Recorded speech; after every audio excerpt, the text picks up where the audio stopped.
Most websites these days, be it Facebook, LinkedIn, Instagram, GitHub, they all have one thing in common, and that's that they have some form of nav bar, navigation bar, or a sidebar that is preserved as you navigate between the pages. So it wouldn't make sense for you to re-render this navigation bar every single time you go between pages. That's where layouts come in.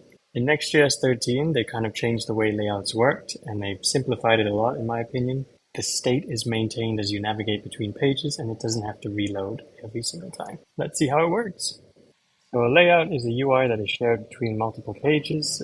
They are preserving state, they remain interactive, and most importantly, they do not re-render. They can be nested, which we will get into a bit below. And rather than what we had to do in the past, which is called .get layout, now we just create a layout file, and this applies this layout to every file that is below it. So in this example here, this layout will apply to this page as well as all pages that are nested underneath it.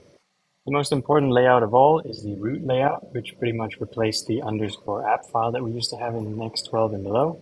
This is where the HTML is actually rendered, so this is a must. You can put things like global wrappers, like Redux wrappers or authentication wrappers in here, and this will be applied to your entire app. And just to note, the root layout is a server component and cannot be set to a client component. So if there is some sort of package that requires client logic, like a hook, you can't put it here and you have to put it within a nested layout. And as I mentioned just now, you can nest layouts. We'll do an example of this later, so it's a bit less confusing than just reading the docs. So hopefully this will all be cleared out. There's another thing that we should take into consideration, which is templates, which are basically layouts that do not maintain state. I haven't personally used this before, but one use case I can see of using this would be logging page views. So say you're working on your app, you've been building it for a while, you want to see where certain users are dropping off or how many times they go to certain pages.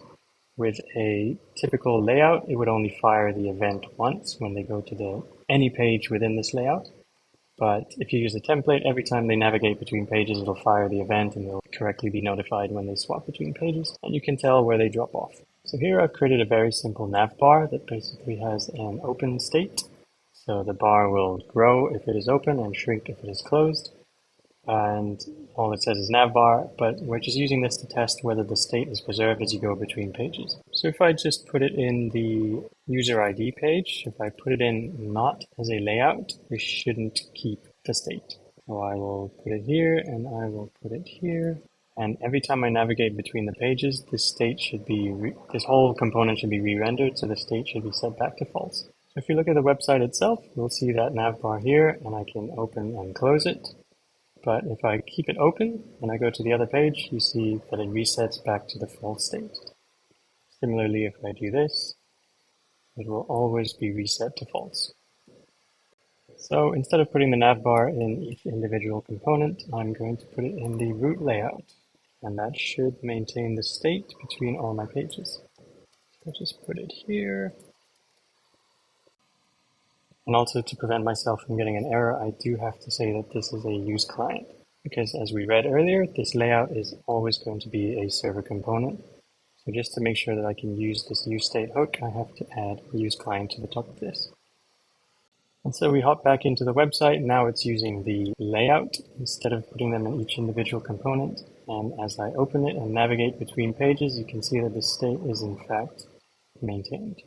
Before we get into nested layouts, I want to just introduce a new concept called root groups, which are a way of organizing your folders without affecting the URL itself.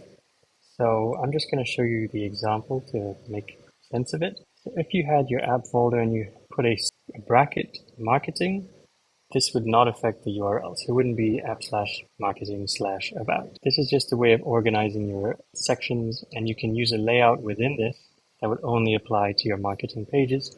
And you could use a layout within the shop section, which would only apply to shop pages. So we're going to do an example where there's an admin and a client side of the app. So the admin will have a specific navbar and the clients will have a different navbar. So as we see here, I've created an admin navbar, which is the exact same thing. Let me just rename it. And we are going to create a new section within here called admin and another one called client. So if we created a layout within here, this would only apply to client pages. And if we created a layout here, This should only apply to admin pages. And instead of rebuilding anything, I'm just going to copy this users part here and chuck it in here as well. But I'm going to rename them because this admin doesn't actually change the URL. So currently we have two folders that are trying to access /users. This is going to be /admins and this is going to be /client. Or we can keep this as /users. And I will delete this one here. And then we'll create the layouts. So I'm just going to create a simple layout for both pages, for both sections rather. And it will just take children. It'll take the nav bar as well as the children. Just to make TypeScript not angry, we're going to add some types. And we're going to make sure this is a capital L.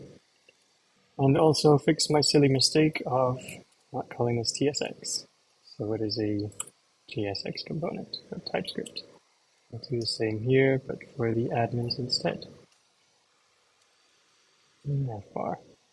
So now, if we navigate to the pages, we should see the different navbars, and they should maintain their state between the pages as we expected. So now when we go back to the website, as before, we still see the same navbar, and it's maintaining its state.